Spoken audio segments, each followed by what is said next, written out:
ಪ್ರಿಯವಾದವರೇ, ಅದ್ಭುತ ಸ್ವರೂಪನು ಆಲೋಚನಾ ಕರ್ತನೂ ಆದ ಯೇಸು ಕ್ರಿಸ್ತನ ನಾಮದಲ್ಲಿ ನಿಮ್ಮೆಲ್ಲರನ್ನು ವಂದಿಸುತ್ತೇನೆ.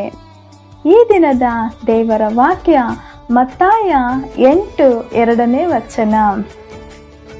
ಒಬ್ಬ ಕುಷ್ಠರೋಗಿಯು ಯೇಸುವಿನ ಬಳಿಗೆ ಬಂದು ಆತನಿಗೆ ಅಡ್ಡ ಬಿದ್ದು, ಸ್ವಾಮಿ, ನಿನಗೆ ಮನಸ್ಸಿದ್ದರೆ ನನ್ನನ್ನು ಶುದ್ಧ ಮಾಡಬಲ್ಲೆ ಅಂದನು.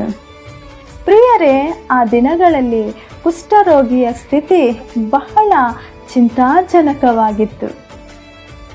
ಅವನು ತನ್ನ ಮನೆ ಅಥವಾ ಊರಿನೊಳಗೆ ವಾಸಿಸುವಂತಿರಲಿಲ್ಲ, ಬದಲಾಗಿ ಊರಿನ ಹೊರಗೆ ಇರಬೇಕಾಗಿತ್ತು.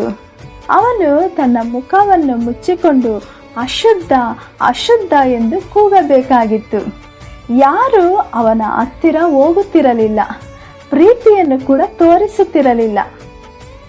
ನಾಯಿಗೆ ಆಹಾರ ಹಾಕುವಂತೆ ಊರ ಹೊರಗೆ ಆಹಾರವನ್ನು ಇಟ್ಟು ಹೋಗುತ್ತಿದ್ದರು. ಅಂತಹ ಮನುಷ್ಯನ ಮೇಲೆ ಯೇಸು ಮನಮರಗಿ ತನ್ನ ಕೈಯನ್ನು ಚಾಚಿ ಅವನನ್ನು ಮುಟ್ಟಿ, ನನಗೆ ಮನಸ್ಸದೆ ಶುದ್ಧನಾಗು ಎಂದು ಹೇಳಿದನು. ಕೂಡಲೇ ಅವನ ಕುಷ್ಠವು ನೀಗಿ ಅವನು ಶುದ್ಧನಾದನು.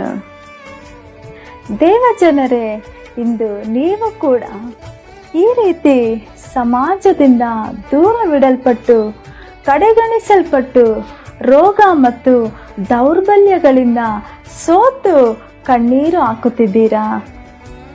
ಅಯ್ಯೋ, ನಾನು ಶಾಪಗ್ರಸ್ತನಾಗಿ ಬಿಟ್ಟಿದ್ದೇನೆ, ಇತರರಿಗೆ ನಾನು ಭಾರವಾಗಿ ಬಿಟ್ಟಿದ್ದೇನೆ, ಕರ್ತನು ನನ್ನ ನೋವನ್ನು ಬದಲಾಯಿಸುವುದಿಲ್ಲವಾ, ನನ್ನ ಹಸಿವನ್ನು ನೀಗಿಸುವುದಿಲ್ಲವಾ ಎಂದು ಮನನೊಂದು ಕಣ್ಣೀರಿನಲ್ಲಿದ್ದೀರಾ? ಖಂಡಿತವಾಗಿಯೂ ಕರ್ತನು ನಿಮಗಾಗಿ ಅದ್ಭುತವನ್ನು ಮಾಡುತ್ತಾನೆ.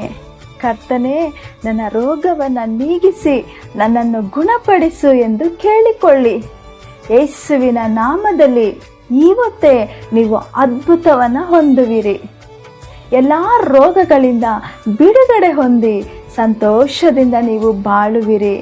ಎಷ್ಟೇ ಕಷ್ಟ ಅಥವಾ ರೋಗವಿದ್ದರೂ ದೇವರು ನಿಮಗೆ ಸಹಾಯ ಮಾಡುತ್ತಾನೆ ಎಂಬ ಭರವಸೆಯಿಂದ ನಂಬಿಕೆಯಿಂದಿರ್ರಿ. ಹಾಗಾಗುವಂತೆ ದೇವರು ತಾನೇ ನಿಮಗೆ ಅದ್ಭುತ ಮಾಡಿ ಆರೋಗ್ಯ ಕೊಟ್ಟು ನಿಮ್ಮ ಕಣ್ಣೀರನ್ನೆಲ್ಲ ನೀಗಿಸಲಿ. ಆಮೇನ್. God bless you.